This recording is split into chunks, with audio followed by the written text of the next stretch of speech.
Wow! What a finish to Week 17. The San Francisco 49ers finally get a stop and beat the Bears 42-38 in an absolute classic epic showdown between Kyle Shanahan and Ben Johnson, Brock Purdy and Caleb Williams. And I think this was a showcase of what's to come in the NFC playoffs, guys. Welcome to your NFL Week 17 recap, reaction, review, and of course, the most honest, the most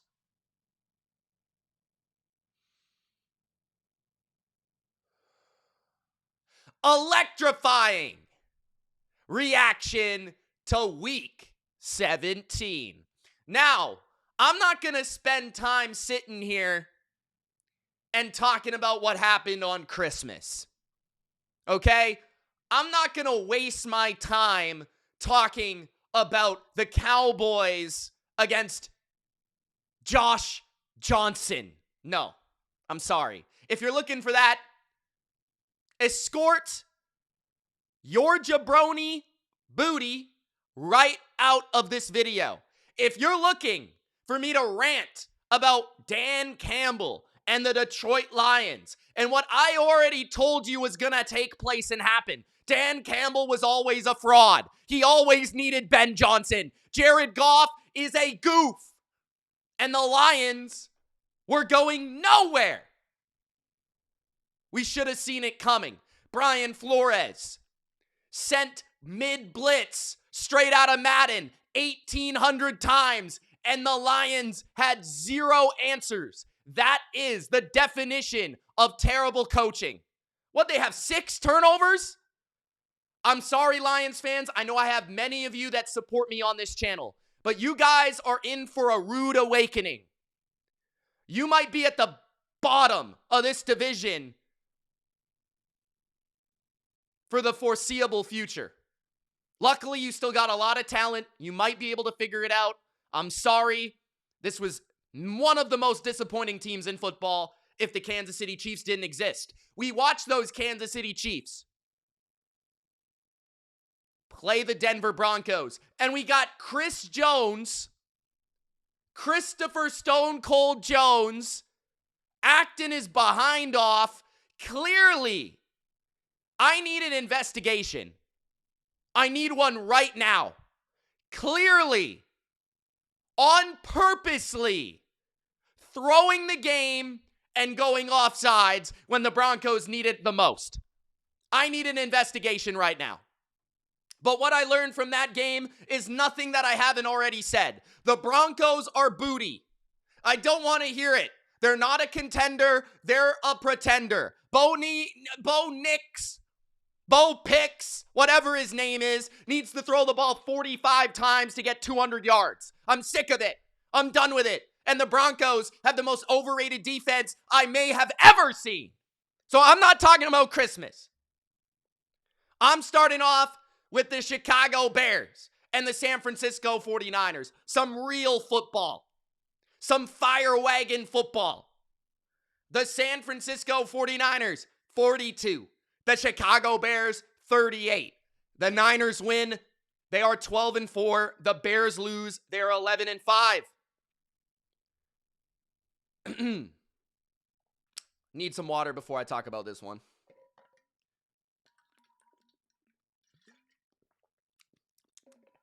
Now may be the time to remind you, all of you jabronis, to Gronk, spike the like button. And if you haven't already, subscribe. It's free. Okay, now if you were smart, you were subscribed to Patreon and you won a lot of money this week, including on the 49ers. But I don't even know where to begin. I don't even know where to go here.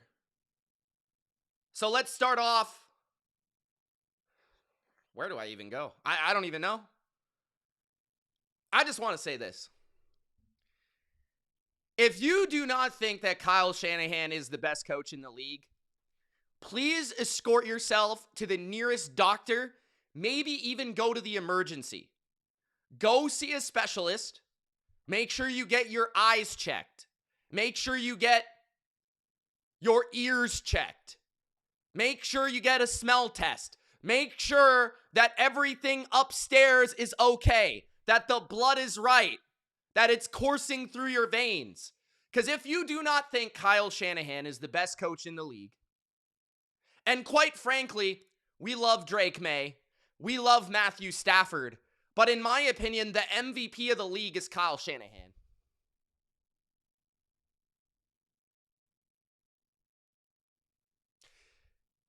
Do people not realize what the 49ers just did in this game?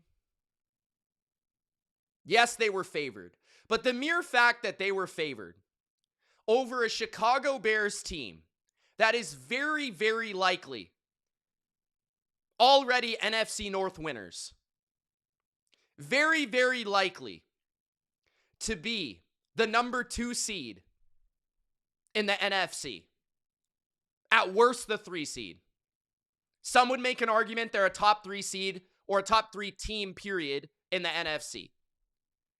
The 49ers beat the Bears and covered the spread.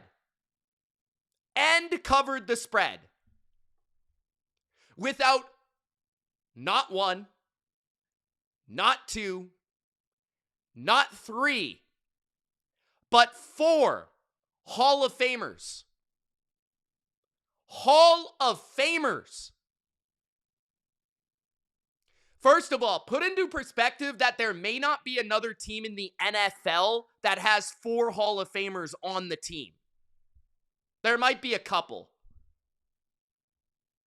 The Niners, without 4 Hall of Famers, beat the number 2 seed in the NFC. George Kittle, out. Fred Warner, out. Nick Bosa, out. Trent Williams, hurt on the first play of the game, out. So not only did the Niners have to adjust without Nick Bosa and Fred Warner to playing an offensive style of football, because their defense clearly isn't elite, they had to adjust the week of the game, not knowing if Kittle was going to play, taking away arguably their most impactful weapon next to McCaffrey. But they also had to adjust right after one of the greatest left tackles in NFL history goes out on the first play of the game. 4 Hall of Famers. And then they don't have their first round pick, Michael Williams, who has a torn ACL, out for the year. They lose Upton Stout, their starting nickel corner, in the third quarter. They don't have Renardo Green, their best man-to-man corner on their team, and probably their number 2 cornerback, against an elite offense. The Chicago Bears might have the first or second best offensive line in the league. They have the first or second best play caller. They have the best play caller not named Kyle Shanahan. They have a quarterback that is extremely athletic, has a great arm, and can make wicked plays. He's a little erratic and a little inconsistent, and you guys know how I feel. But Caleb has played better and better and better, and I thought he played really well in this game for like 90% of the game. His own quarterback throws a pick 6 on the first play of the game, and they still win, allowing 31 defensive points. Put that into perspective. Like, do people not realize what they're watching right now? 4 Hall of Famers, first round pick out, 2 of their top 3 corners out,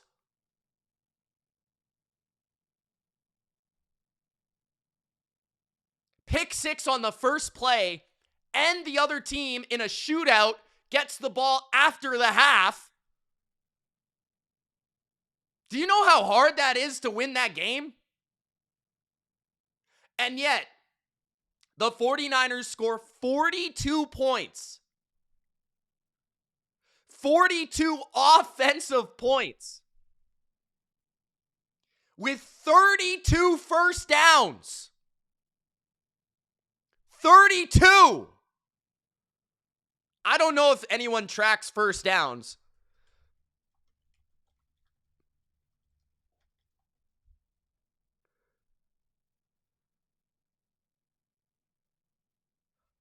The record for most first downs in an NFL game is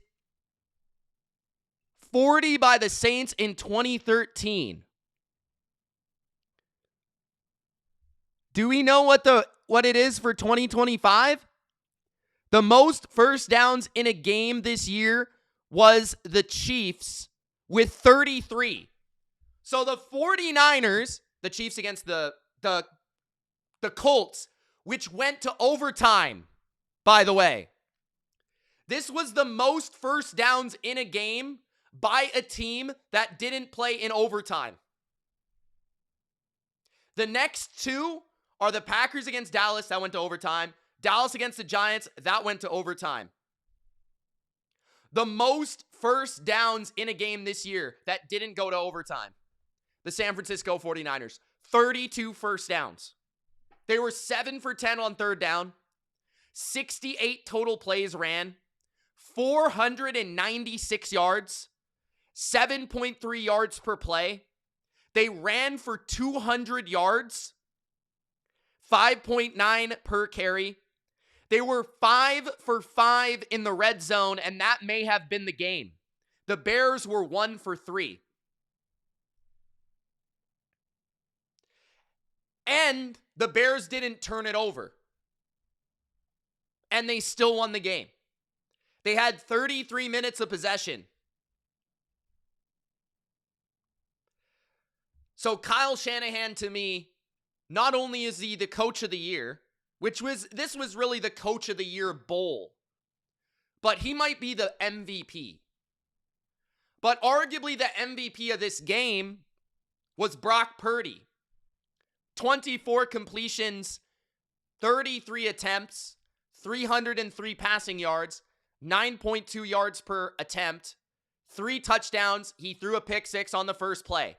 If you take the first play out of the game, which I realize is a part of the game, Brock Purdy was nearly perfect. He may have missed a couple throws in terms of reads on second or third down every once in a while, but it was pretty damn special what Brock Purdy did in this game. He also had 2 rushing touchdowns. One was a great read option call, and the other was just a brilliant scramble play. 6 carries for 28 yards. And Brock Purdy made one of the most ridiculous plays that even Chris Collinsworth said that looked like Patrick Mahomes, and then he backtracked and said, everyone's memeing me, I always say that. And Brock Purdy juked and looked like Vanilla Vic on the football field tonight. How many times did he escape outside the pocket and make a nice dime down the field or make a nice rush where nothing was there? How many times did he throw with velocity and touch and anticipation on third down to Ricky Pearsall or to Jake Tonjes or to Jawan Jennings for the win or DeMarcus Robinson or Christian McCaffrey? How many times? Brock Purdy was special in this game. He was pretty damn special. He was Purdy damn special. And this is 3 games in a row. And honestly, like 4 out of his 6 games since he's returned, where Brock Purdy is playing the best ball I've ever seen him play in his life. I don't know if it's Mac Jones there to motivate him, or if it's Mac Jones opening his eyes to what Brock Purdy could actually do within this offense, or if it's the Christian McCaffrey effect, or if it's Kyle Shanahan and Brock Purdy's chemistry growing, or if it's this offensive line that I felt like played incredible despite missing Trent Williams. I mean, guys, the Niners O-line the last month has been insanely good. They ran the ball really well in this game. They protected Purdy really well in this game. Sure, Purdy had to make a couple nice little jukes, but man, they didn't really touch him. He was sacked one time in the game. And honestly, there wasn't a lot of pressure either, especially on early downs. And I felt like the Niners O-line played fantastic in the way they were opening up the run lanes for McCaffrey and even Brian Robinson. Robinson had 5.5 yards per carry. McCaffrey had 6.1 yards per carry. McCaffrey had 140 yards on the ground. He had a 41-yard run, which was the longest of his season. The O-line deserves a ton of love for the 49ers. Brock Purdy, though, he was cool, he was collected, and he delivered in the clutch. He delivered in the clutch. And they're going to need him to do that in the playoffs, in probably multiple games, for them to win the Super Bowl. Because this is not a perfect San Francisco team, but this definitely feels like a special San Francisco team. They have something about them.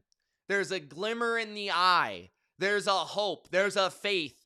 There's a grittiness to them that is hard to calculate.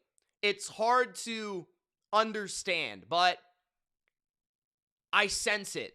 I sense something in this San Francisco team. Next week, with this win, they have an opportunity to get the number 1 seed against Seattle. They're at home in that game. That's going to be a great game. And I think the 49ers are going to come out guns blazing. But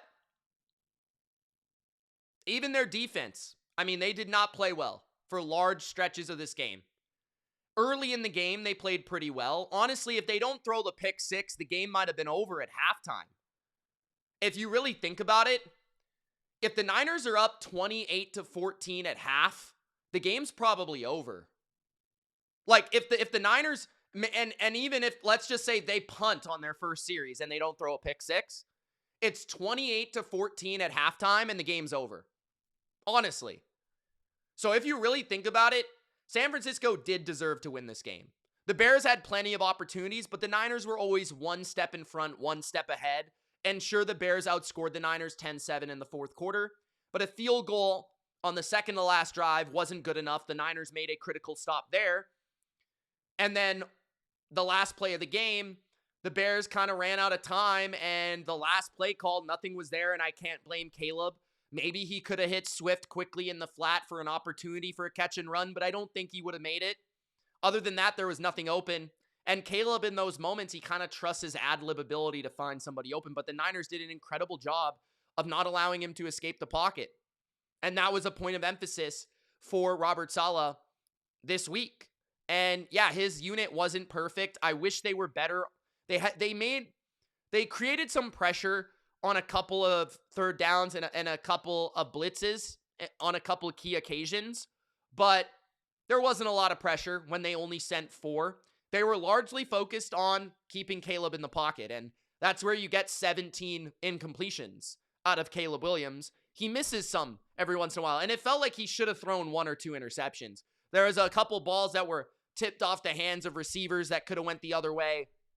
A couple that were just slightly off, that maybe if they were actually on target, they would have been picked off. I remember one that landed right in front of Lenore, where I was like, that should have been a pick. But Caleb also played really well. 330 yards and 2 touchdowns. First of all, the 2 touchdowns. One was a beautiful throw to Luther Burden right over Jair Brown, which was a slight busted coverage. Shanahan described it himself as a busted coverage, so I'll go with what he said.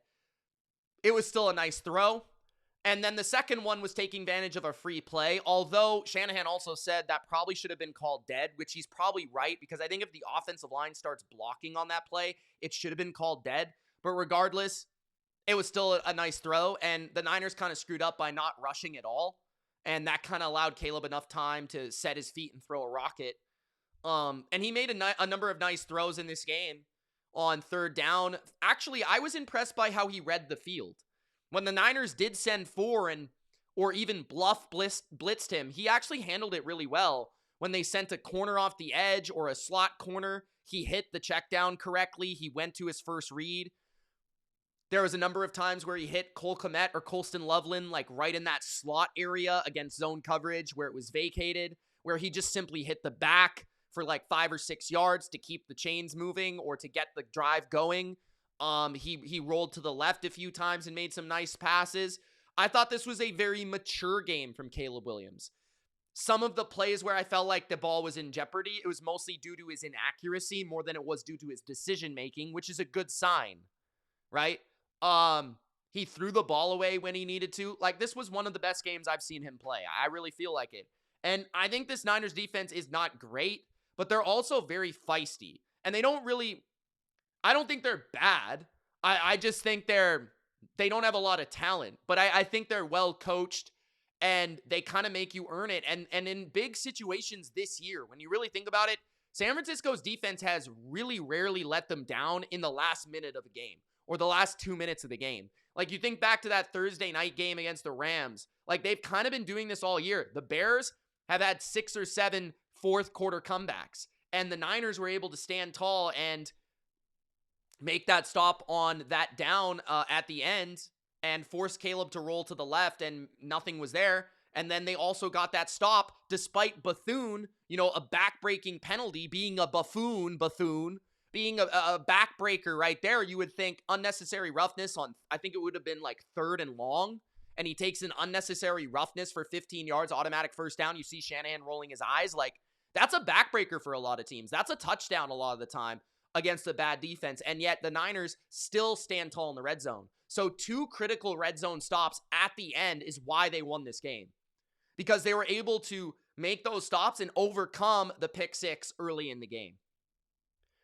And I think in terms of punts, it was relatively even in an offensive game. I want to say that both teams punted 3 times. I could be wrong. But the Niners had not punted in December until this game, which just goes to show what their offense has become. If they keep running the ball like this, yeah, they have the best offense in the league. Without George Kittle to put up 42 points is absurd. Like, without arguably the best tight end in the league to score 42 points against any decent level of defense, which the Bears are the best turnover defense in the league. I would call them a bottom 10 defense by like simple yards and stuff like that, but it's not like Dennis Allen's a bad coach. It's not like the Bears don't have good defensive players. I actually think they have really good safeties. I like their linebackers. I think especially Edwards. I think Montez Sweat's a really good player. Dexter's an underrated player. It's not like they don't have talent. For them to score 42 points without George Kittle and Trent Williams is absurd. And that speaks to what I said about Shanahan. Like, he's the MVP. He does it without Mac Jones. He does it without Mac Jones, but he also does it with Mac Jones and not Brock Purdy. He does it without Ricky Pearsall on the regular. Juwan Jennings on the regular. No Brandon Ayuk the whole year. Right? George Kittle, Trent Williams. Like, it doesn't matter, dude. It doesn't matter. They scored 42 fucking points. Like, that's incredible. And honestly, I will say, outside of the one nice run by DeAndre Swift where he had to break a tackle in the backfield, I will say this about the Niners defense. They did stop the run tonight. And the Bears actually didn't really want to run the ball against them, if you guys would have noticed. There was a number of negative runs in this game by the Bears. Like, the averages still look pretty good for Monongai and Swift, but a lot of that came on a 22-yard run by Swift. I actually thought the Niners stopped the run a lot better than the Bears did. Luther Burden, kind of been saying this for a long time, but Luther Burden is a baller. He's really good. Like, just what he's able to do after the catch, I kind of feel like is special. He's almost like if Kadarius Toney was actually good at football, that's what he would look like. Like that's kind of what it reminds me of. Just the way he moves and manipulates in space and the way that he creates after the catch. He's got some like Deebo Samuel in him in that way. Not as powerful, but just so quick and shifty. 8 catches, 138 yards and a touchdown, including some critical catches on the last drive and then that long touchdown. Colston Loveland had a great game. He's an awesome talent as well. Like, those two guys for the future. Move aside Rome Odunze and your afro. Like, Rome Odunze, he's like the 4th best receiver on this team. DJ Moore was sick in this game, but he was held in check. Lenore kind of locked him out. I mean, 1 catch for 7 yards. That's it. Like, I thought both quarterbacks played great. Both play callers were great. I thought Shanahan was a little bit better in that regard. a little bit better in terms of time of possession, chewing clock situations, things like that. Just a little bit better. I thought the Bears didn't really do anything elaborate. The hook and ladder almost worked. The one call that was brilliant, I thought, by Shanahan that really stood out to me was the screen to McCaffrey on the final series where they scored a touchdown. I thought that was just a huge play in the game. That was a 18-yard completion, and then a 38-yard touchdown to Jawan Jennings is what gave them the lead. But, I mean, what a game. What a game, man. This is what I'm hoping the NFC playoffs is going to be like. And I will say this. I said this earlier in the day. The 49ers and the Rams, to me, are the two teams that I think one of them is going to come out of the NFC. Especially if Fred Warner can find a way to get his ass on the football field instead of in the broadcast booth. But one of those teams, to me, is going to make it. Both of their defenses is pretty flawed right now, but both of the offenses are humming. And home field might determine it. But you look at, like, Seattle. A lot of people have Seattle up there. Chicago has an argument for that third team. Like, the thing about Chicago is the Eagles don't have an offense. The Seahawks offense is mid at best. The Packers are just not that viable to me. And then the NFC South is a joke. Like, you can make an argument the Bears are third just because they're capable of putting up 30 points on the Rams or the Niners, I would say. I don't know if I would say I'd pick them to win either game, but I think they could play with them. And I think we saw that tonight. The Bears had a couple of guys that weren't playing, but their O-line is really impressive as well. Like, that's something that stood out to me all year. And their coaching staff is really good. Like, it's similar to the Niners. But, yeah, 42-38, man. Really, really good game. I don't even know what else to say. Like, Ricky Pearsall, he made a number of nice catches. Tonjes had 7 catches for 60 yards and a touchdown.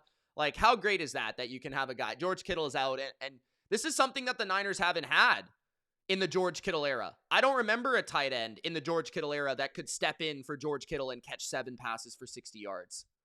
Like, does anyone else? I don't remember that. And a touchdown. Like, I don't remember that. Tonjes is legitimately good. Like, so, but I'm feeling this 49ers team, man. I think there is a real chance this team wins the Super Bowl. Maybe that's the fandom in me because the Niners are my second team. The Niners are my NFC team, and I'm cheering in their games like I'm a fan, not only because I bet on them, but also just because I want them to win. I would cheer for them if I didn't bet, which maybe I should stop betting on them so much so I don't have a heart attack. But, like, honestly, like, this is a team that has been so close. I feel like everyone's talking about the Bills don't have the Chiefs in their way. The 49ers don't have the Chiefs in their way either. Just throwing that out there. Yeah, we'll see next week for the number 1 seed. Let's go back to Saturday. I do want to talk a little bit about Saturday stuff because the Texans played the Chargers and it was 20-16. The Texans are 11-5. The Chargers are 11-5. The Chargers are very likely to be the 7 seed. Although if the Chargers win and the Bills lose, which I don't think is going to happen, the Chargers could be the 5 seed. I don't see that happening. The Texans are likely to be the 5 seed at this rate. If the Texans win, I believe they would play the Steelers, if I'm not mistaken, because the Texans head-to-head beat the Bills. So I'm pretty sure that how that works is the Texans. I'm actually going to do that right now in the simulator, just to be certain.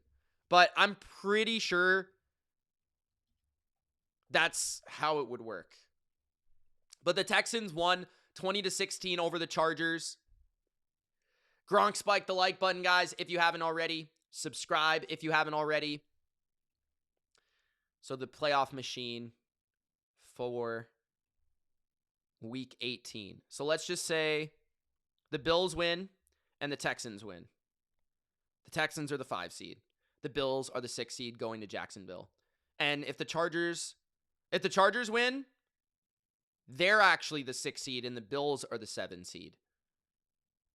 And the Patriots are the 1 seed. That's interesting. I wonder if the Chargers care about that. I would probably say no, especially considering they got destroyed by Jacksonville.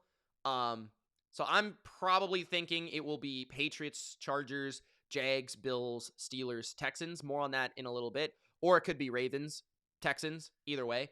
But 20-16 Texans win. Basically, this game was this. The Texans miraculously got out to a 14-0 lead with two absolute cannons, bombs wide open, and honestly broken coverages, and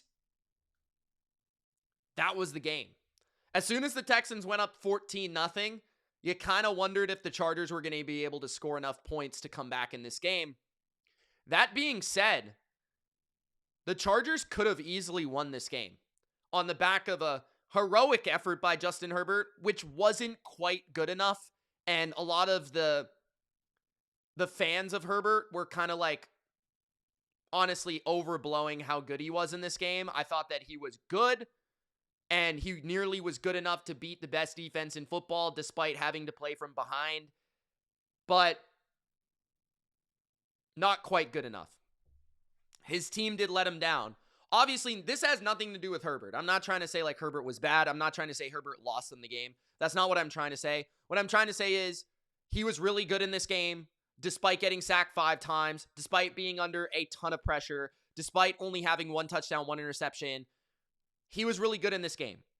But he still wasn't perfect to the level that he needed to be to win this game, is what I'm trying to say. But CJ Stroud, basically, after the first quarter, was horrendous for, like, the rest of the game. He wasn't sacked, which I guess is a positive. But for the rest of the game, he was horrendous. Like, it was to the point where in the fourth quarter, I was like, the Texans should just knee the ball, like, 3 times and then punt it away. Like, I would rather them run the ball 3 straight times and punt it away than drop back CJ, because it looks like he's going to throw a pick on every second throw. Like, it was getting dangerous. He threw 2 interceptions, which partly let the Chargers come back in the game. Like, the Chargers only had 275 yards and 16 first downs. But, guys, think about it this way. The Chargers threw a pick at the 1-yard line where it bounced off the tight end's hands for an interception. Or inside, I don't know if it was the 1-yard line, but inside the 5-yard line. Cameron Dicker, who is a Pro Bowl kicker, one of the best kickers in the league, misses a 30-yard field goal, and he missed an extra point. So that is 11 points that the Chargers could have scored. 11 points. A missed field goal, a missed extra point, and an interception inside the 5-yard line. Herbert allowed them to be in the game with third down heroics, incredible escape sacks, rocket passes, downfield throws to Quentin Johnston and others. He did miss maybe 1 or 2, and he was a little off on 1 or 2. But for a guy that was sacked 5 times, hit numerous times, it was a great game for a quarterback, I would say. Hampton, he had a nice fantasy day, but not a great game. 2.1 yards per carry. He had 29 yards rushing, 31 yards receiving, 8 catches. Johnson had 98 yards. Gadsden, he had 3 for 32 and a touchdown. He should have had 2 touchdowns. He should have had 50-plus yards. He had a terrible game. In big moments, he dropped passes. Woody Marks and Javar Jordan, I thought, played well on the ground for the Texans, and they ran the ball just well enough to win this game and seal it in the end. They had one final drive where they had to seal it and burn the Chargers' timeouts, and they were able to do it. And this is just what I've been saying about the Chargers and the Texans as AFC contenders. 1, the Texans have the best defense in the league. They can win games by themselves. 2, despite that, the Texans' offense is too shaky and inconsistent to the point where after the first quarter, they scored 6 points for the rest of the game. And honestly, they looked horrendous, especially at quarterback. They should have ran the ball more, and I'm not sure what happened to that.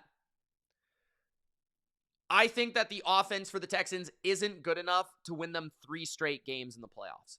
It might be good enough to win 1, maybe even 2, but these type of teams usually die off in the AFC conference game against the most complete teams in their conference. The Chargers are the worst team in the AFC playoffs if the Ravens make it, in my opinion. The Chargers, the only team I would take them over is the Steelers. Their offensive line is just not good. Their interior is awful. And their tackle play isn't much better. Their run game is okay at best. And Herbert is constantly having to elude and avoid pressure. And honestly, he holds the ball a little too long for my liking. Against a team that you know is getting pressure and a team that you know is sacking you and a team that you know you have to get the ball out, I don't understand why he's holding the ball so long on like regular occurrence and killing drives.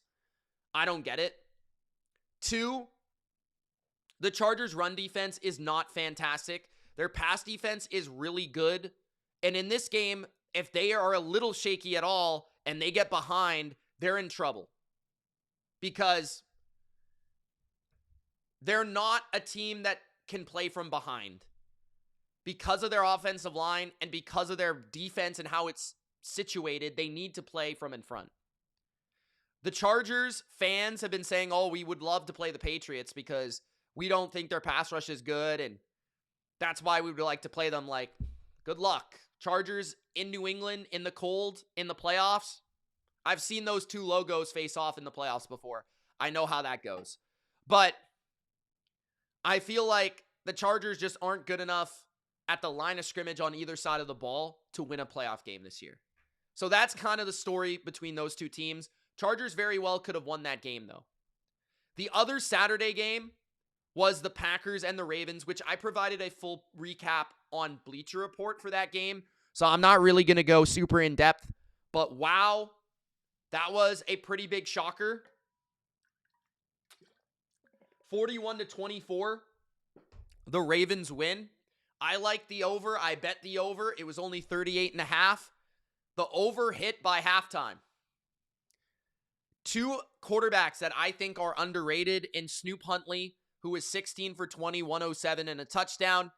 He also ran for 60 yards in this game, 7.5 yards per carry. Nice day from Huntley. Very good game manager game. Very good short, quick decisions and good scrambles. Malik Willis was really the story of the game besides the Derrick Henry. Malik Willis was absurdly good. 18 for 21, 288, a touchdown, 134.6 rating. He had 9 carries for 60 yards, which matched Tyler Huntley's 8 for 60. Willis looked like a top 30 quarterback. The ability to throw down the field to Christian Watson, Bo Melton, the ability to scramble and run and move, the ability to play into the design run game, the ability to make quick, accurate decisions. Malik looked really, really damn good. He actually looked like kind of like Caleb Williams in a lot of ways. I think a lot of you would see that as well. He's elusive. He's tough to tackle. He's very powerful. He's legitimately fast. He has a good arm. It's kind of like Caleb Williams light. Not going to lie. Derrick Henry. Unbelievable. Hall of Famer. Most 200-yard rushing days in NFL history with 216 yards on 36 carries. John Harbaugh finally learned his lesson. Give the ball to Derrick Henry in a big game. 4 touchdowns. Incredible. He sealed it with a long run in the fourth quarter. The Ravens just bullied the Packers, and this is what I worry about with the Packers in the playoffs. Jordan Love wouldn't have helped. Like, Willis was nearly perfect in this game. He was 18 for 21, 288 and a touchdown. The only time Malik Willis would have helped is when Clayton Tune had to go in the game and he threw an interception, which wasn't even his fault. It hit Bo Melton in the face, and it was picked off. That's the only time Jordan Love would have made a difference. Malik Willis was nearly perfect. And the run game actually was aided by Malik Willis. Christian Watson was really good, 5 for 113 and a touchdown. He made a couple big catches, including their first touchdown. But the Packers' concern is no Micah Parsons, no Devontae Wyatt. Defensive line can't get pressure. Defensive line can't stop the run. Their secondary isn't good enough to make up for that. They can't really sell out to stop the run. They need to get their defensive line to be able to do it. The Ravens pushed and bullied them around. And they couldn't get pressure on key third downs against Snoop Huntley. Snoop Doggy Dogg. The Ravens allowed themselves a chance to go to the playoffs with this victory, 41-24. The Ravens totally deserved it, man. 30 first downs, 414 yards. That was shocking. 300 rushing yards is insane. At home, in the cold, at Lambeau, embarrassing performance by the Packers. Defensively, especially. Defensively, horrible. But that's my concern. Offensive line, can't run the ball right now. Need Zach Tom back. Weapons are just okay, especially outside of Watson. I mean, Jacobs looks horrendous. He barely played in this game. Otherwise, Jaden Reed looks very pedestrian. He doesn't look like a Luther Burden to me. Romeo Doubs is pedestrian. He doesn't look like a Ricky Pearsall to me. Christian Watson is good, but, like, that's it. That's all they got. Like, that's all they got. Matthew Golden's a first-round pick who catches one pass a game. Like, don't know what you want to do. Like, when your best runner is Emmanuel Wilson, I don't know what to tell you. One sack, right? Like, and this just goes to show, guys, no one will talk about this game. No one will talk about this result for the Ravens after the Ravens nearly beat the Patriots and the Patriots had to come from behind on the road in Baltimore with their playoff lives on the line where Lamar played half the game. The Patriots were leading at halftime and should have been leading by more at halftime. The Ravens were up in the fourth quarter. Patriots had to come back and win. No one's going to talk about how that was an impressive win by the Patriots because apparently the Patriots' schedule is weak and all that mumbo jumbo. But this game, nobody cares. The Packers got their absolute asses kicked by the Baltimore Ravens. Like, absolutely ran over. 300 yards. 300 rushing yards. They got their asses kicked at Lambeau Field, at home. And their quarterback played nearly perfect. And they still got hammered. So, just going to throw that out there. I know people don't care, but just tossing it out there. Ravens look legitimate. And I think we need to carry this conversation into the Pittsburgh and Cleveland game, where Cleveland upsets the Steelers 13-6. Steelers needed to win and get in. Win and make the playoffs. All they had to do was hand Shadeur Sanders another loss and not be the first team to lose to Shadeur in Cleveland. And they couldn't do it. They only scored 6 fucking points. That is embarrassing. Now, if I'm looking at it right now, I think I favor Baltimore.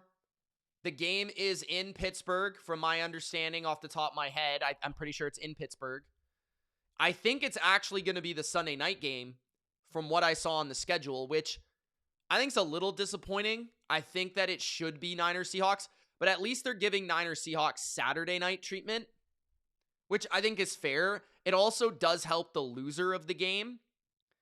By the way, some of the lines are out. All the lines are out. The Niners are favored in that game by 1.5. I think that's probably inaccurate, to be honest. I think the Niners should be favored by 3. So that you're basically saying that the Seahawks are a better team on a neutral field than the 49ers. I don't know about that. Because the game's in San Francisco. The Ravens are 3.5 point favorites, but they're plus 100. So it's basically the Ravens are 3-point favorites on the road at Pittsburgh, which I think that's fair. You know, these teams play really close all the time, but hopefully the Steelers are healthier because their offense was inept today. I mean, 13-6 is atrocious. Basically, the Cleveland Browns had one good drive at the start of the game. Harold Fannin with a nice throw by Shadeur, rolling to his right, play action pass, caught a deep one for a touchdown. Sanders, though, for the rest of the game, he threw 2 bad picks. One of them to Kyle Duggar was, like, egregiously bad. Especially when you're in a defensive game, you're up, you're winning the game. Like, you don't need to throw that. You don't need to throw that. He was 17 for 23, 186 yards. That's fine, whatever. Sacked twice, which isn't bad. But his decisions later in the game were really poor. And he did have a couple nice scrambles. I'll give him that. He had 4 carries for 20 yards, and I do recall him escaping and moving pretty well. They couldn't run the ball, as expected. They don't have Judkins. Their O-line's beat up. The Steelers played the Lions run game really well. And that was kind of the case in this game as well. Judy had a decent game, 5 for 54. Fannin actually got hurt really early, which kind of allowed the Steelers to stay in this game because Fannin is a problem. Like, he's one of the best rookie tight ends we've ever seen. That's period. Defensively, the Cleveland Browns were really good. 7 tackles for loss. 4 passes defense, 5 quarterback hits, 2 sacks. And Myles Garrett did not set the record. And I think he's right when he said after the game, they were more preoccupied with me and not allowing me to sack Aaron Rodgers than winning the game. And I think that was legit. I totally buy that 100%. This is a team in the Steelers that has so much pride over this TJ Watt record that Myles Garrett is trying to pursue here. I think it was real. I think it was a real thing in the back of the minds of the Steelers. Aaron Rodgers, 21 for 39, 4.3 yards per attempt is fucking terrible. 168 yards, a 19 QBR, which was worse than Shadeur's 37, and a 64 passer rating for Aaron Rodgers. It's just their check down Charlie. They are quick screen, quick throw offense, no explosiveness. Calvin Austin, out. DK Metcalf, out, suspended. And he's suspended next week too. That's big. And I actually forgot about that. Metcalf's out against the Ravens, which that's critical, right? Darnell Washington gets hurt in the game. That's maybe their 3 most impactful weapons. Freiermuth made some nice catches on the final drive. And then for a quarterback that is a Hall of Famer that is supposed to be led by IQ at 40 plus years old, he throws the ball at a top 5 corner in the league 3 straight plays. He could throw it at anyone on the field, and he decides to throw it at Denzel Ward 3 straight plays with the division on the line. I'm not sure what went through Aaron Rodgers' skull, but that was a dumb decision. I'm also not quite sure why the Steelers didn't hand the ball to Jaylen Warren more, as he averaged 5 yards a carry, and his long was only 15. So it was pretty sustainable. Hayward also had a couple nice runs. Gainwell largely struggled. They took away Gainwell in this game. MVS struggled. 3 catches, 9 targets. Scotty Miller, I mean, why is he in the NFL? 3 catches, 7 targets. I love Scotty Miller, but man, I'm serious. Jonnu Smith, 3.6 yards per catch is not going to get it done. Adam Thielen is washed. Like, this receiving core is bad. They also fumbled 3 times, but lost none of them. 13-6. Like, Boswell missed a field goal, but I'm pretty sure it was fairly long. Like, the Browns turned it over twice, had more penalties, were 0 for 1 in the red zone. The Steelers were 0 for 3 on 4th down. And the Browns had less yards, and the Steelers still lost the game. So basically what I'm saying is the Browns played like absolute ass, and the Steelers still lost to the Browns. 13-6. That's embarrassing. When we look at the Ravens and the Steelers, it's probably going to come down to the running game for both teams, and I think that the coverage unit of the Ravens is stronger. I would make an argument there that the coverage of the Ravens is stronger than the Steelers. Steelers do get bonus points for the home field, but I think I'm taking Derrick Henry in a must-win game. I'm taking Zay Flowers in a must-win game over no DK Metcalf. Like, even if it's Snoop Huntley, which I think it is, honestly, whoever loses this game might have to get fired. I'm just going to throw that out there. Mike Tomlin, John Harbaugh, whoever loses this game, I very well think you could fire them. I'm just throwing that out there. But I would lean Ravens. Let me know what you guys think about that matchup in Week 18. Let's continue to go. The Saints beat the Titans 34-26 in the Rookie Quarterback Bowl.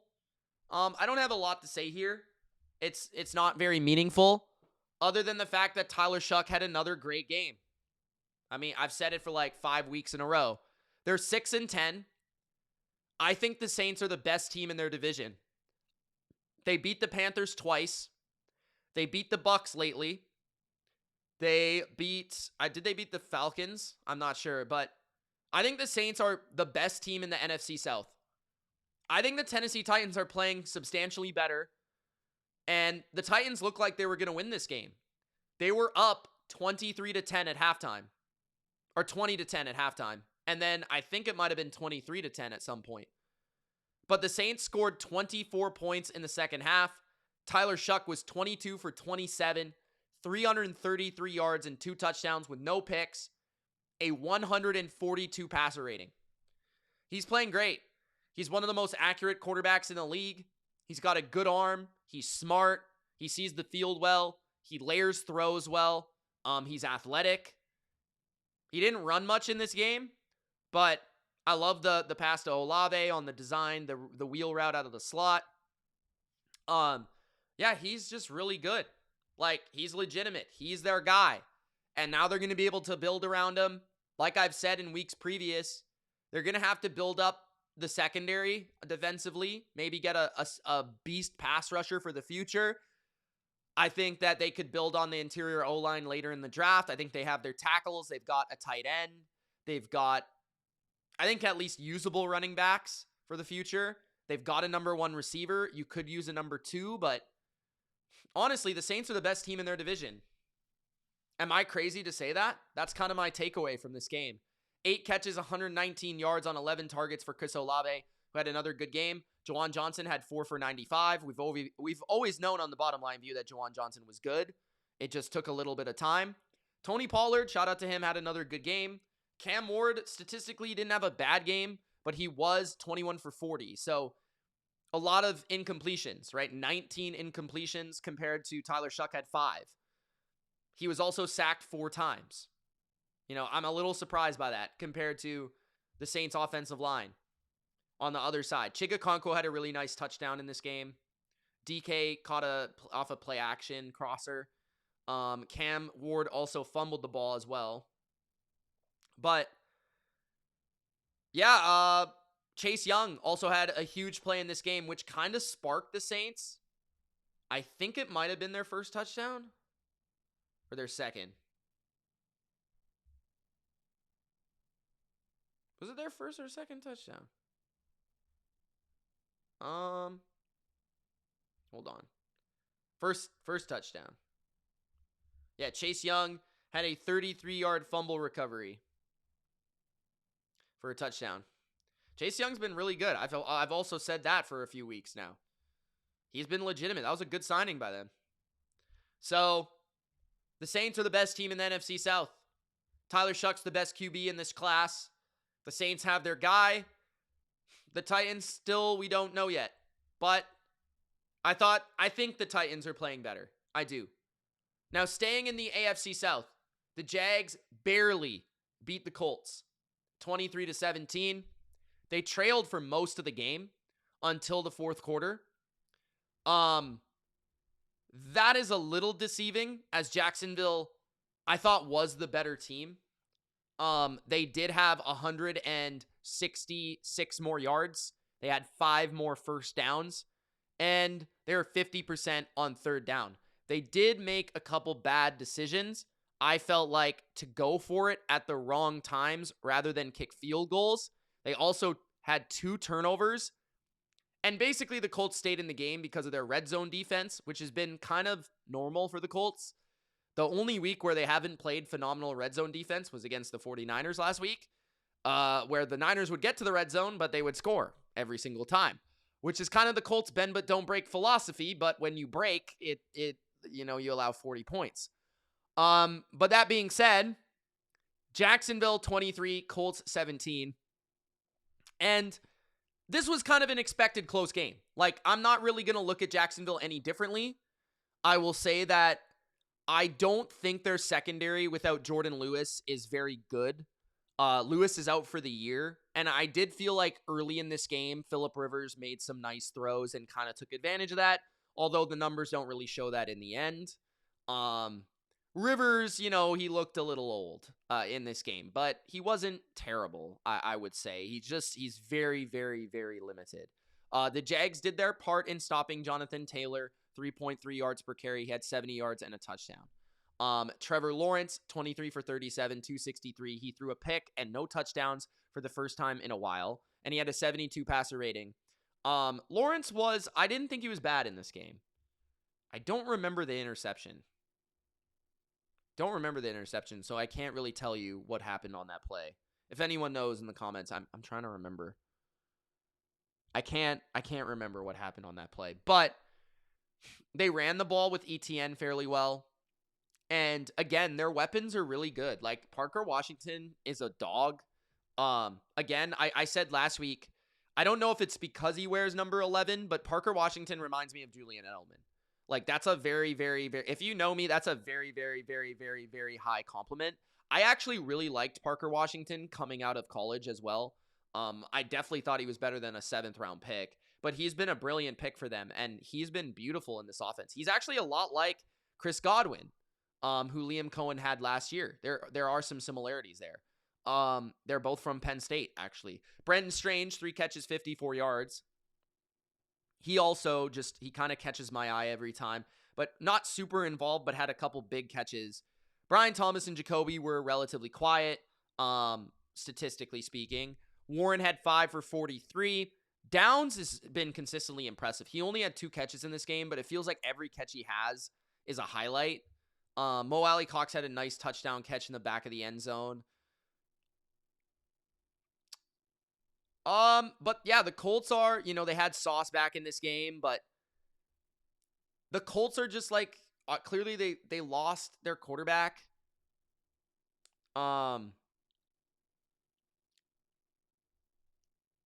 They lost their quarterback. They got some injuries to their defense. They fell apart. Their defense really hasn't been great all year. And Jonathan Taylor, whatever happened to that, I'm not sure. But Taylor has just slid. And with their running game has gone their offense. But I thought the Colts could have won this game. Like there was a possibility in this game where the Colts are up 10-7 at half. Right? The Colts are in control for most of this game. They're ahead on the scoreboard for most of this game. They're up 17-14 late in the third quarter. And then Jacksonville kind of takes the game away.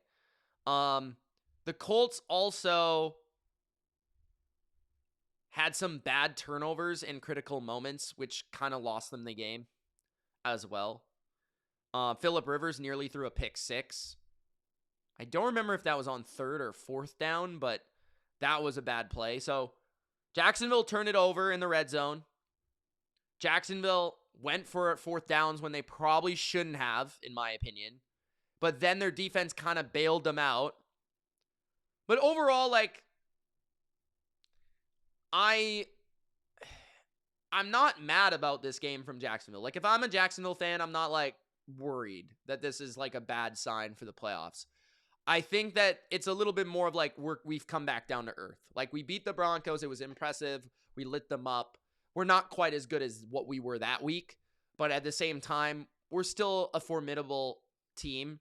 And it's difficult to beat a solid divisional foe on the road with still something of motivation to play for. I'm not extremely impressed by this win. Like if Jacksonville were to turn it over twice and score 23 points against the Bills, they would probably lose. I am more worried about just like, I don't know, like what is the area of Jacksonville right now that is special? Like, I just don't think they have enough to be a true contender. Because, like, Lawrence is playing well, but he's not great. Their O-line is okay. Their run game is good, but it's not great. Their receiving core and their passing game in general, it's good, but I wouldn't say it's great. Their defensive line is okay. They're good against the run, okay. Their secondary is probably below average. Like, I just don't really see it with Jacksonville. I think that they are good. They could win a playoff game. I actually think they match up with Buffalo pretty well, but I don't know. Like, beyond the first round, if they were to go to New England as a Patriots fan, I'd be feeling pretty good about them. Florida team coming to the cold weather New England with their secondary, right? Like, I would feel pretty good about that. So that's my perspective on Jacksonville. The Colts, regroup. Regroup, party. Regroup. All right, next. Wow, disappointing. Tampa Bay loses. 20-17 to the Miami Dolphins. Dolphins have 7 wins with a chance for 8 next week if New England rests players, which they might. I don't think they would beat New England if New England tried, but there's a chance that they could have 8 wins, which is insane because that might be the worst 8-win team I've ever seen in my life. But Quinn Ewers gets his first NFL win, former Texas quarterback. Cool for him. 14 for 22, 172, 2 touchdowns, no picks. And honestly, the difference in the game might have been Quinn Ewers didn't throw an interception and Baker Mayfield threw 2. He threw 1 chuck and pray ball down the field that he didn't need to throw. It wasn't a 3rd or 4th down. He just chucked it and it was picked off. Not a good decision. And then later in the game, they're driving to make it a real game and maybe even come back, and he just throws it right to the other team. Like, not a good decision, not a good ball, not accurate, just a bad throw. Baker did have a ton of yards, 346, and he made some nice scrambles and some nice eluding sack plays, but he made some boneheaded throws in this game, and that was maybe the difference. I actually thought Baker played maybe the best outside of the turnovers. He looked the healthiest he's looked in a number of weeks, but this is a Miami defense that had not been playing well the last couple of games. Like, Joe Burrow absolutely sliced, diced, and shredded them for 4 quarters last week. And yeah, he had 346 yards, but I don't know. He had like 80 on the last drive that didn't really mean anything. So 17 points is not good enough for this current version of the Bucs team against really anyone, because their defense isn't good enough to win this game. They're not good enough. And their defense actually played not bad. Like, they weren't terrible. They allowed a long run to Jalen Wright. They didn't get a turnover. I guess, I don't think they got a turnover. That's something you could say. But this was a Miami offense that lost Jalen Waddle, like, in the first quarter. Their leading receiver was Theo Wees Jr. on a 63-yard catch. I've never heard of him in my life. That was a schemed up, wide open touchdown. Mike McDaniel, beautiful play calling. Greg Dulcich had a really strong game. 5 catches, 58 yards, and a touchdown. A guy that I've always felt like has been talented. He found maybe a good fit for him with his athleticism and his speed in Miami. That was a good pickup by them. He's a good number 2 tight end, in my opinion. He's not a number 1, but like, Cedric Wilson had 1 for 8. Malik Washington had 1 for 4. Like, there was a couple big plays by Miami, but besides that, like, and that's kind of been a backbreaker for Tampa, right? Is Tampa has turning the ball over, 4th down failures that they constantly have, and their defense giving up big plays. That's kind of been the formula for their lack of success lately. The Bucs are 7-9. Like, I know I kind of memed and laughed and joked around before the year that the Bucs would win the division at 8-9, but that's honestly what they do every year. That might be the case. They had 2 100-yard receivers in this game, and they still lost. Chris Godwin had his best game in his return, 7 for 108, including a 59-yard scamper where he caught like a curl route and he ran for another 40 yards. Jalen McMillan had 7 for 114. He played really well. Emeka Egbuka might be a bust. Like, he's been terrible for the last, like, 10 weeks of the year. Cade Otton did next to nothing. Mike Evans had a touchdown and 1 incredible catch, but was largely held in check, and that's disappointing. Tampa had their 6 tackles for loss, as they usually do, but they give up big, explosive plays. And you know what? Shout out to the Miami defense. I thought that some of these guys played really well. Jordan Brooks always plays well. Willie Gay, 2 sacks. I thought that Ashton Davis, who had an interception, played well. Also, Bradley Chubb, I thought, had a very good game. He was constantly in the backfield, and he had 2 sacks too.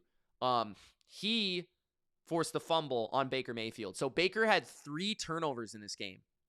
So despite the Bucs having 8 more first downs, 100 more yards, 9 more plays ran, 2 for 2 on 4th down, Miami had 10 penalties. Guys, the Dolphins and the Bucs have the same record. Think about that for a second. If Miami was in the NFC South, they would have a chance to make the playoffs. Think about what I just said. That's where I'll leave it with the Bucs. Like, think about that for a second. 27-10 Seattle. They're 13-3, 7-1 on the road. They beat Carolina 27-10. It was more like 20-10. There was a last-second touchdown by Seattle, basically, that completely shut the game away. But Carolina's 8-8. They need to beat the Bucs next week to win the division. The game is in Tampa. We'll see how that goes. They beat the Bucs barely. I thought Carolina looked really good for stretches in this game defensively, but their offense was just terrible. They didn't protect the ball. They had no passing game whatsoever. They really couldn't run it that well. And we've seen regularly that when Carolina can't run it, they can't throw it. And I thought this was an exposure game for Bryce Young. I was praising Bryce Young last week. I thought he played really well. This week, he was terrible. Like, his best plays in this game were a couple scrambles, including a touchdown, 11-yard touchdown, I think. But Bryce in this game looked small. He looked scared. He looked just not athletic enough, not twitchy enough, not strong enough. He got sacked twice, but that was it. But it looked like the Seahawks, with their big defensive line, caved in the pocket, suffocated Bryce Young, kind of did what the Niners did to Bryce Young and made him feel very little. And he had 54 fucking yards on 14 completions and an interception. That is bad.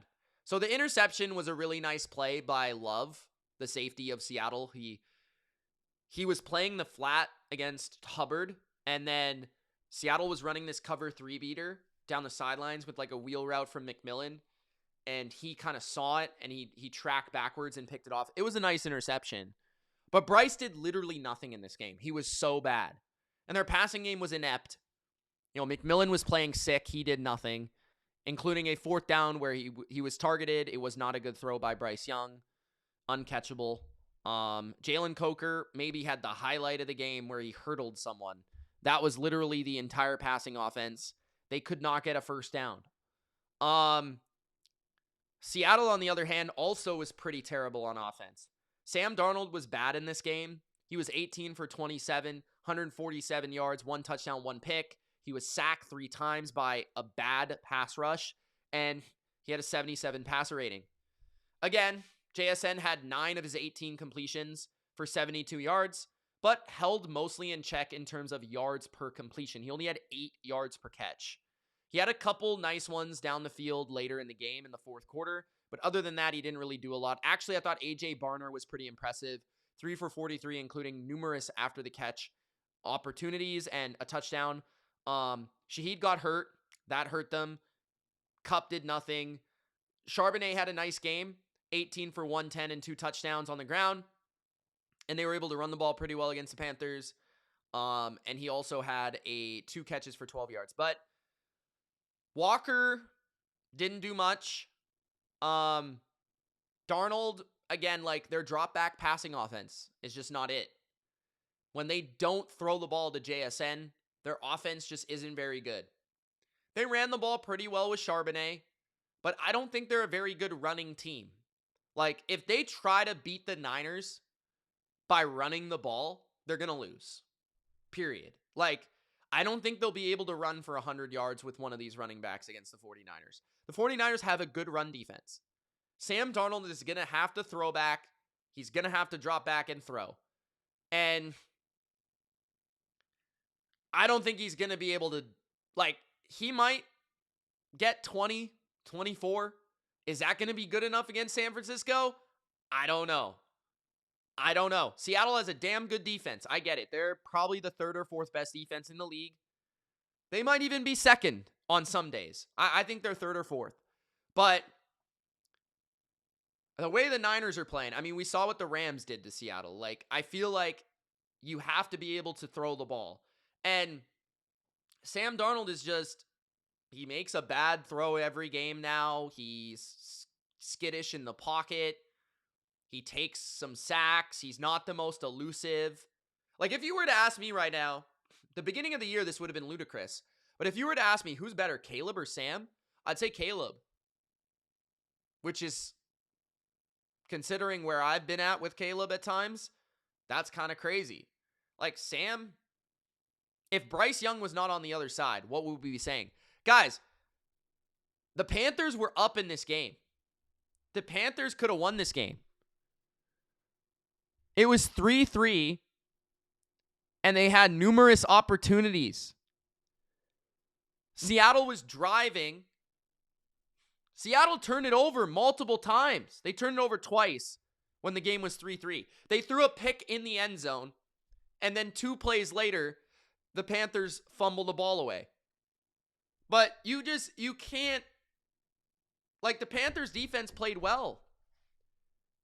The Panthers, the only reason they got any points is because they forced turnovers by their defense. I feel bad for their defense. Mike Jackson and J.C. Horn are good. Like, I feel bad for their defense. They were 1 for 11 on 3rd down and 2 for 5 on 4th down. That's terrible. Like, that's 3 for 16 on 3rd and 4th down. Seattle's defense is good. They're not that damn good. No one is that good. Come on. The Bengals beat the absolute brakes off the Cardinals. I didn't watch this game. I'm not going to even lie. Trey McBride set a record for receptions by a tight end in a season. Congratulations.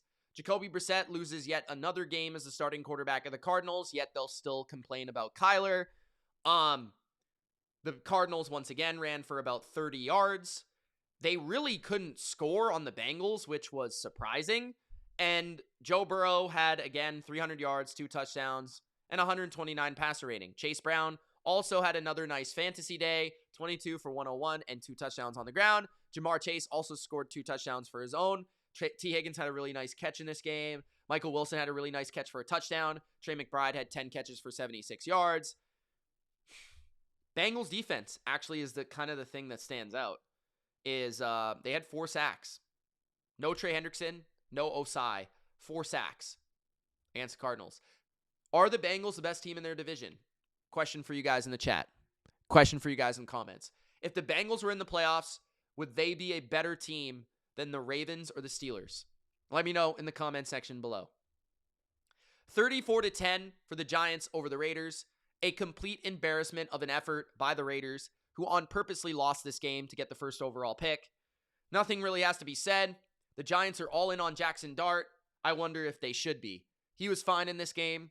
He did run for 2 touchdowns and 48 yards. He did have a pretty nice 22 for 30, 207 stat line.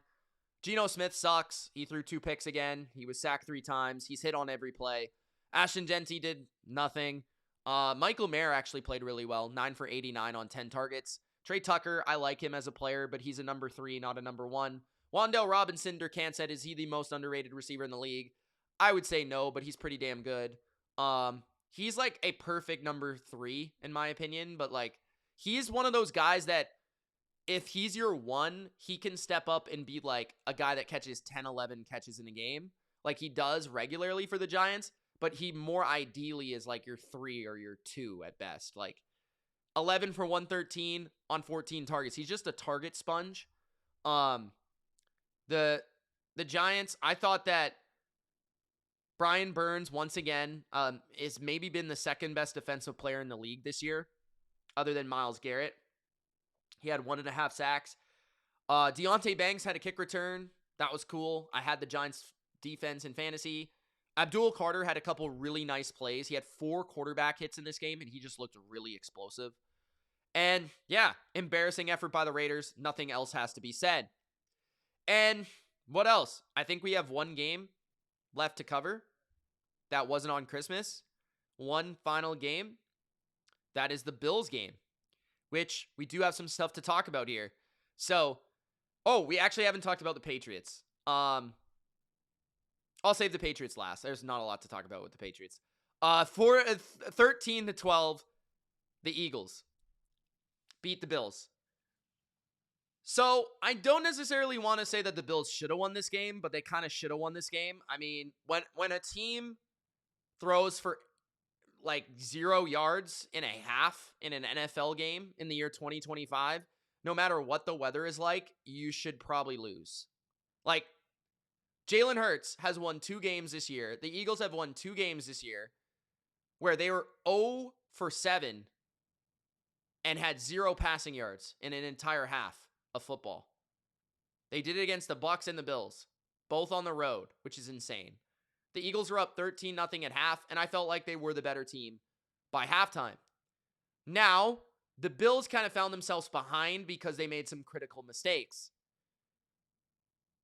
The Bills, they fumbled. Josh Allen fumbled the ball, I think on their second or third series.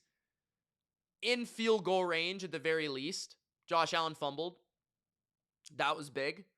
It looked like it could have been ruled a forward pass. It stood on the field. It wasn't technically a play that was outright like 100% a fumble. He tried to pump fake and the ball slipped through his hands in the rain, and that was unfortunate. Then later on in the first half, Allen missed Brandon Cooks for a touchdown. He was open. He missed that. And then later on in the game, last play of the game, Josh Allen misses Khalil Shakir for the win in the back of the end zone where Allen is rolling to his left. Who knows? Ball could have slipped a little bit. Allen just throws a bad ball to Khalil Shakir, just a little bit too far in front, a little bit too heavy, a little bit too hard, a little bit too firm. Probably should have just lofted the ball up in that condition, and he misses him. Not Shakir's fault. And looking back at it, I said on my broadcast, and I say now, not understanding what happened on that play, I would have 100% kicked the extra point because the Eagles had literally had 18 yards and a half, 0 passing yards and a half, and I don't even think they had a first down. They may have had 1 in an entire half of football. You've outscored them in the second half. It would have been 13-0 if you hit the extra point. You go to overtime.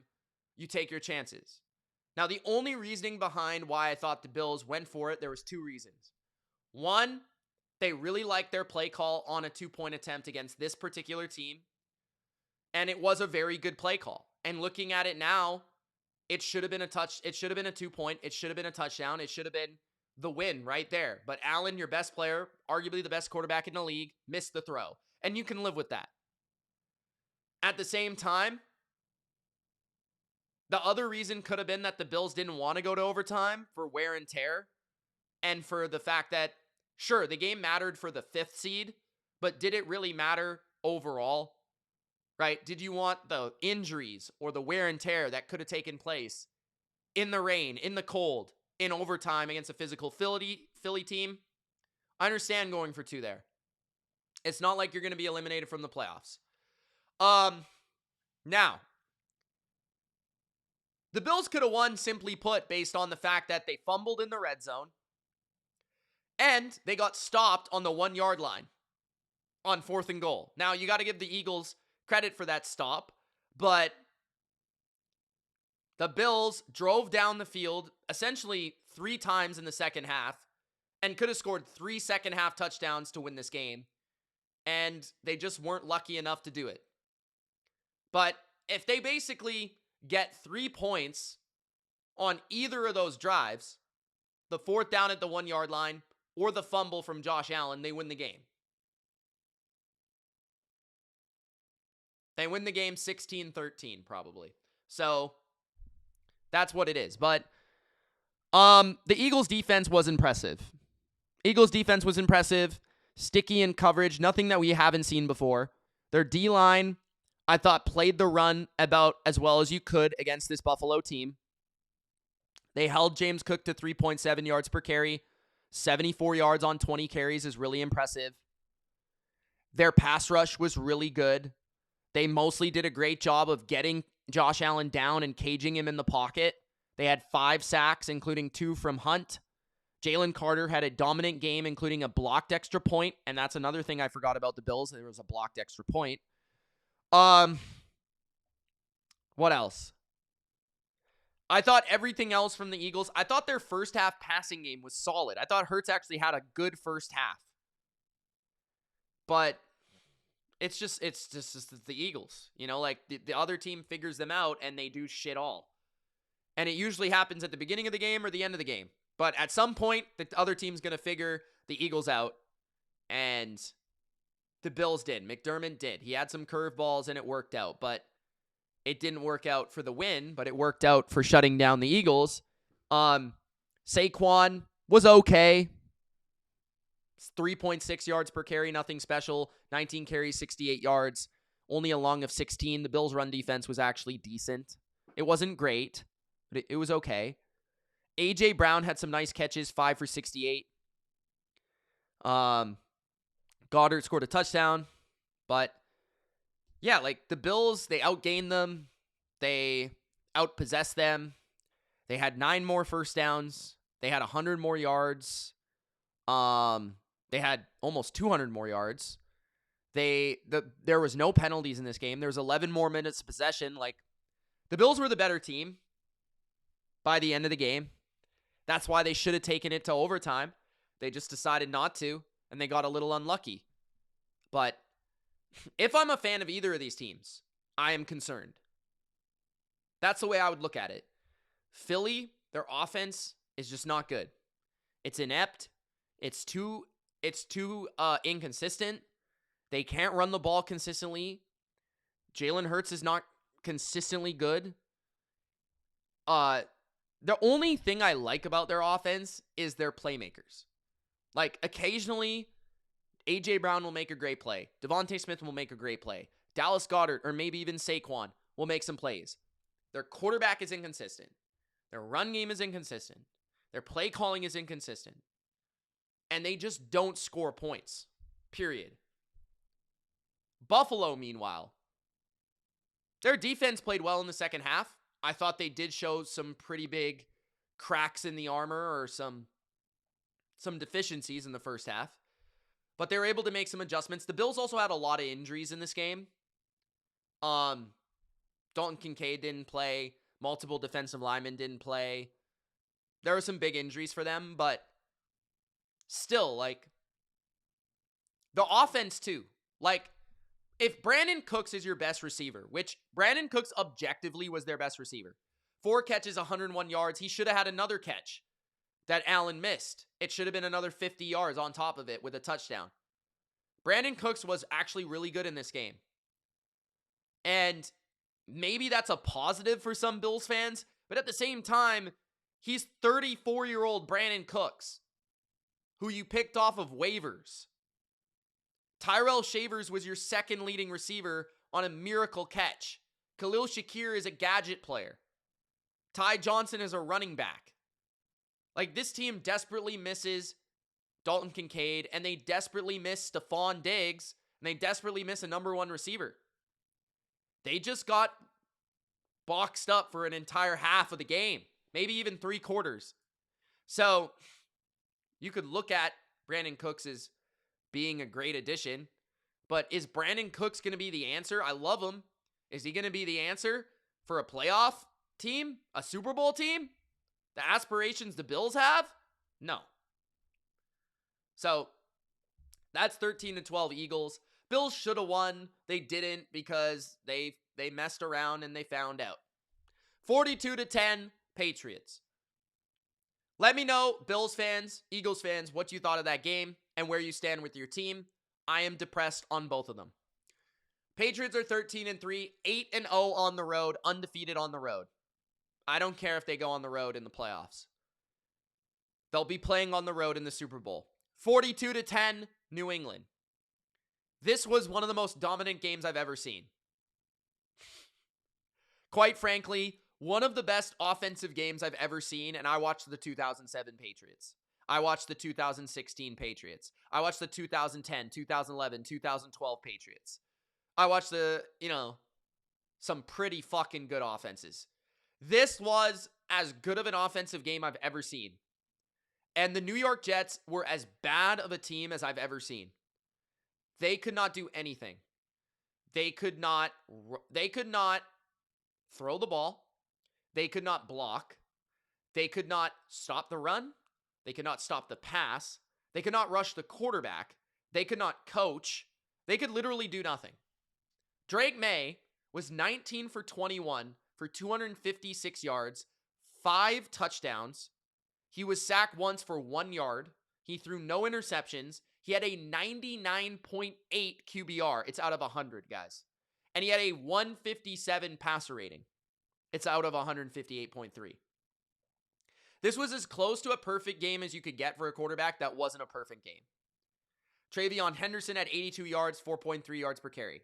Stevenson did whatever he wanted. He had 8 carries for 47 yards, 5.9 per carry, 1 touchdown. He also had 5 for 55 and a touchdown. Diggs had 6 for 101 and a touchdown, looked phenomenal in this game. He had an incredible catch down the field. Hunter Henry had 3 for 49, a long screen, and a touchdown. Efton Chisholm scored his first NFL touchdown. Kyle Williams had 3 catches for 20 yards. Hooper scored a touchdown. Beautiful catch in the back of the end zone. The Jets only started to have any life in the fourth quarter against third stringers of the Patriots. Josh Dobbs and the Patriots. The Patriots defense, I thought, actually got some pretty good pressure despite only 1 sack by Pettis. They played the run in the first half well until Breece Hall broke out a long run in the third or fourth quarter. I think it was the fourth quarter. Game didn't matter by then.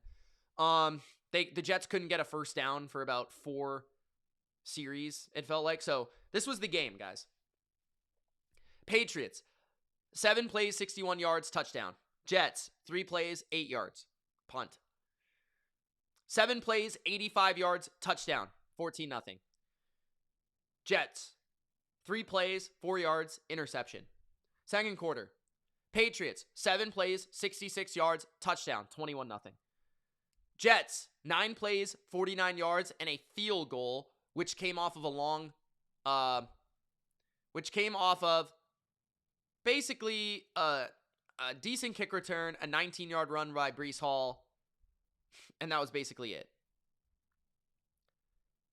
Then, 28-3 Patriots, 11 plays, 74 yards, touchdown. Then, for the Jets, 3 plays, 6 yards, punt. 10 plays, 91 yards, touchdown, 35-3 Patriots. 3 plays, 9 yards, end of the half, 35-3, first half. Third quarter, 8 plays, 12 yards, downs, Jets. 6 plays, 47 yards, touchdown, Patriots, 42-3. 6 plays, 38 yards, downs, Jets. 7 plays, 43 yards. The Patriots were finally stopped. They missed a field goal. That was the game. 6 straight touchdown drives. 6 straight.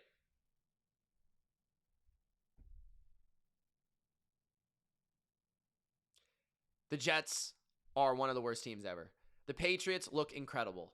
The Patriots look like a potential Super Bowl winner. They have an amazing quarterback. Their O-line, even without their left tackle, looks great. Their run game gets better with every game. Their receiving core, even without Matt Collins, guys are making plays. Their defense looked good in this game. It is only the Jets, though. But I don't know how you could not be impressed with that game. That was about as dominant of a performance as any team in the NFL could possibly ever have. Like, ever. I don't even know what... I don't even want to look at the yards and stuff. Like, I don't even know. Like, it was ridiculous. So anyone that says the Patriots, and this, at the beginning of the stream, like, I was losing my shit. Because there are haters in my stream for the Patriots streams every time. And it's like, if you look at the Patriots and watch them play this year, and you think they're not a good team, and you don't think they're a contender, you're actually an idiot. Like, you're not just a jabroni for fun, for the memes, for me making fun of you. You're actually a fucking idiot. Like, I'm not even joking. Like, if you think the Patriots are not good, are not a contender, are not one of the best teams in football, you actually are blind. You actually do not watch football, and you actually are a fucking idiot. And that's where I'm going to end the video. Thank you guys for watching. Gronk spiked the like button, an hour and 30. That's how we do. It's the bottom line view. Deuces, guys.